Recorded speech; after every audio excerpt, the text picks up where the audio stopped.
اس video میں نے آپ حضرات کے لیے 40 احادیث کو جمع کیا ہے، 40 چھوٹی چھوٹی احادیث کو جمع کیا ہے تاکہ اگر آپ اپنے چھوٹے چھوٹے بچوں کو یاد کرانا چاہے تو ان کو یاد کرانے میں آسانی ہو، اور اگر آپ یاد کرنا چاہے تو آپ کو بھی یاد کرنے میں آسانی ہوگی۔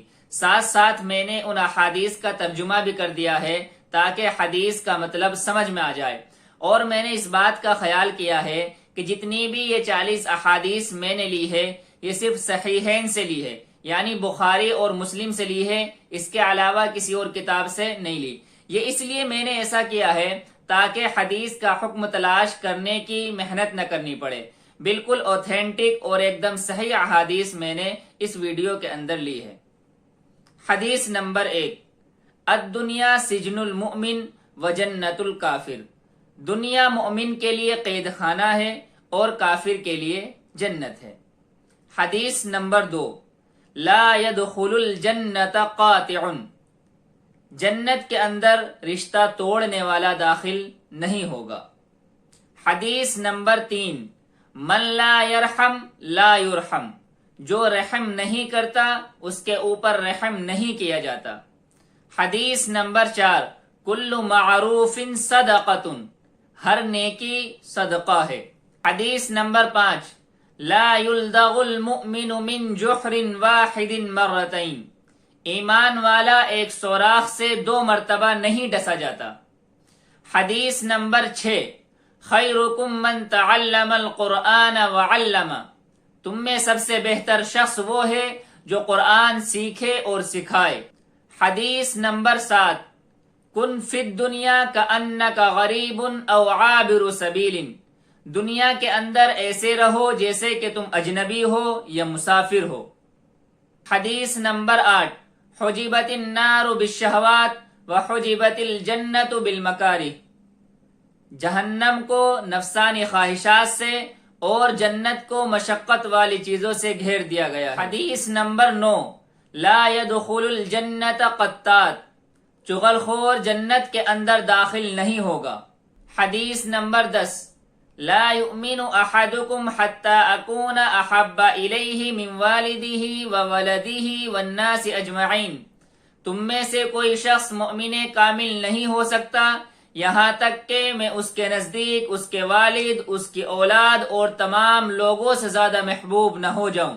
حدیث نمبر 12، الا ان اللہ ینہاکم ان تحلفوا بآبائکم فمن کان حالفا فلیحلف باللہ والا فلیصمت، خبردار اللہ تبارک و تعالی نے تم لوگوں کو اپنے آباء و اجداد کی قسم کھانے سے منع فرمایا، تم میں سے جو شخص قسم کھانا چاہے اس کو چاہیے کہ وہ اللہ کی قسم کھائے ورنہ خاموش رہے۔ حدیث نمبر 13، یسلم الصغیر علی الکبیر والمار علی القائد والقلیل علی الکثیر، چھوٹا بڑے کو، گزرنے والا بیٹھنے والے کو، اور تھوڑے لوگ زیادہ لوگوں کو سلام کرے۔ حدیث نمبر 14، واللہ انی لاستغفر اللہ واتوب فی اليوم اکثر من 70 مرۃ، اللہ کے نبی صلی اللہ علیہ وسلم نے ارشاد فرمایا کہ اللہ کی قسم میں دن بھر میں 70 سے زائد مرتبہ اللہ تبارک و تعالی سے توبہ استغفار کرتا ہوں۔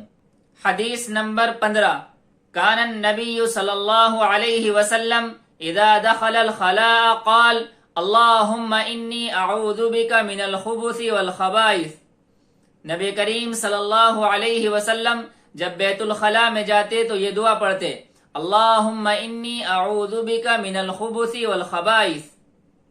حدیث نمبر 16، من قال سبحان اللہ وبحمدہ فی یوم 100 مرۃ حطت خطایاہ وان کانت مثل زبد البحر، جس شخص نے دن بھر میں 100 مرتبہ سبحان اللہ وبحمدہ کہا اس کے گناہ مٹا دیے جاتے ہیں اگرچہ سمندر کے جھاگ کے برابر ہو۔ حدیث نمبر 17، اذا دخل احدکم المسجد فلیرکع رکعتین قبل ان یجلس، جب تم میں سے کوئی مسجد میں داخل ہو تو بیٹھنے سے پہلے 2 رکعت نماز پڑھو۔ حدیث نمبر 18، یسروا ولا تعسروا وبشروا ولا تنفروا، تم آسانیاں پیدا کرو، تنگی میں مت ڈالو، خوشخبری دو اور نفرت مت دلاؤ۔ حدیث نمبر 19، ان من اشراط الساعۃ ان یرفع العلم ویثبت الجہل ویشرب الخمر ویظہر الزنا، قیامت کی نشانیوں میں سے یہ ہے کہ علم اٹھا لیا جائے گا، جہالت پھیل جائے گی، شراب کھلم کھلا پی جائے گی اور زنا عام ہو جائے گا۔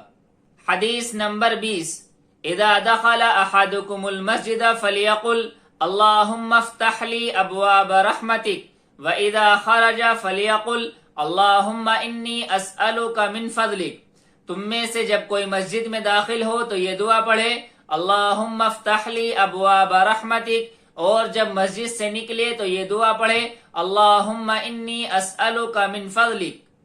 حدیث نمبر 21، لا يدخل الجنت من لا یأمن جارہ بوائقہ، جنت کے اندر وہ شخص داخل نہیں ہوگا جس کی تکلیفوں سے اس کا پڑوسی محفوظ نہ ہو۔ حدیث نمبر 22، لا يدخل الجنت من كان في قلبه مثقال ذرة من کبر، جنت کے اندر وہ شخص داخل نہیں ہوگا جس کے دل میں ذرہ برابر بھی تکبر ہوگا۔ حدیث نمبر 23، من حمل علینا السلاح فلیس منا، جس شخص نے ہمارے خلاف ہتھیار اٹھایا وہ ہم میں سے نہیں ہے۔ حدیث نمبر 24، ان اللہ لا ينظر الى صورکم واموالکم ولكن ينظر الى قلوبکم واعمالکم، اللہ تبارک و تعالی تمہاری صورتوں اور تمہارے مالوں کو نہیں دیکھتا لیکن تمہارے دلوں کو اور تمہارے اعمال کو دیکھتا ہے۔ حدیث نمبر 25، یا ایھا الناس توبوا الی اللہ فانی اتوب الی اللہ فی اليوم 100 مرۃ، اے لوگو اللہ سے توبہ کرو اس لیے کہ میں دن بھر میں 100 مرتبہ اللہ سے توبہ کرتا ہوں۔ حدیث نمبر 26، من سأل الشہادۃ بصدق بلغہ اللہ منازل الشہداء وان مات علی فراشہ، جو شخص اللہ تبارک و تعالی سے سچے دل سے شہادت طلب کرے تو اللہ تبارک و تعالی اس کو شہداء کے مرتبے پر پہنچا دیتے ہیں اگرچہ وہ بستر پر ہی کیوں نہ مرے۔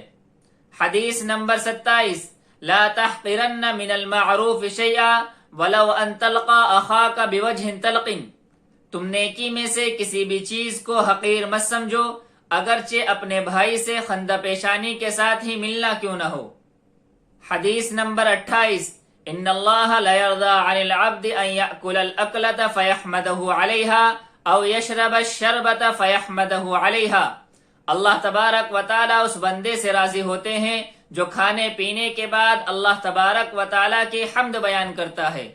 حدیث نمبر 29، من دل علی خیر فلہ مثل اجر فاعلہ، جو شخص کسی نیکی کی طرف رہنمائی کرتا ہے تو اس نیکی کرنے والے کی طرح اس کو بھی ثواب ملتا ہے۔ حدیث نمبر 30، من رآنی فی المنام فقد رآنی فإن الشیطان لا يتمثل بی، جس شخص نے خواب میں مجھے دیکھا اس نے مجھے ہی دیکھا اس لیے کہ شیطان میری شکل اختیار نہیں کر سکتا۔ حدیث نمبر 32، ان من خیارکم احاسنکم اخلاقا، تم میں سب سے بہترین وہ لوگ ہیں جو اخلاق کے اعتبار سے بہتر ہو۔ حدیث نمبر 33، من یحرم الرفق یحرم الخیر، جو نرمی سے محروم رہا وہ بھلائی سے محروم رہا۔ حدیث نمبر 34، من قاتل لتکون کلمۃ اللہ ہی العلیٰ فہو فی سبیل اللہ، جس نے اس لیے قتال کیا کہ اللہ کا کلمہ بلند ہو تو وہ اللہ کے راستے میں ہے۔ حدیث نمبر 35، من یرد اللہ بہ خیرا یصب منہ، اللہ جس کے ساتھ بھلائی کا ارادہ کرتا ہے اس کو بیمار کر دیتا ہے۔ حدیث نمبر 36، من صلی البردین دخل الجنہ، جس نے فجر اور عصر کی نماز پڑھی وہ جنت میں داخل ہوگا۔ حدیث نمبر 37، لا یؤمن احدکم حتی یحب لاخیہ ما یحب لنفسہ، تم میں سے کوئی شخص اس وقت تک کامل مؤمن نہیں ہو سکتا جب تک اپنے بھائی کے لیے وہ پسند نہ کرے جو اپنے لیے پسند کرتا ہے۔ حدیث نمبر 38، آیت الایمان حب الانصار و آیت النفاق بغض الانصار، انصار سے محبت کرنا ایمان کی علامت ہے، انصار سے بغض رکھنا نفاق کی نشانی ہے۔ حدیث نمبر 39، آیت المنافق ثلاث، اذا حدث کذب واذا وعد اخلف واذا اؤتمن خان، منافق کی 3 علامتیں ہیں، جب بات کرے تو جھوٹ بولے، جب وعدہ کرے تو وعدہ خلافی کرے، اور جب اس کے پاس امانت رکھی جائے تو اس میں خیانت کرے۔ حدیث نمبر 40، سباب المسلم فسوق وقتالہ کفر، مسلمان کو گالی دینا فسق ہے اور مسلمان کو قتل کرنا کفر ہے۔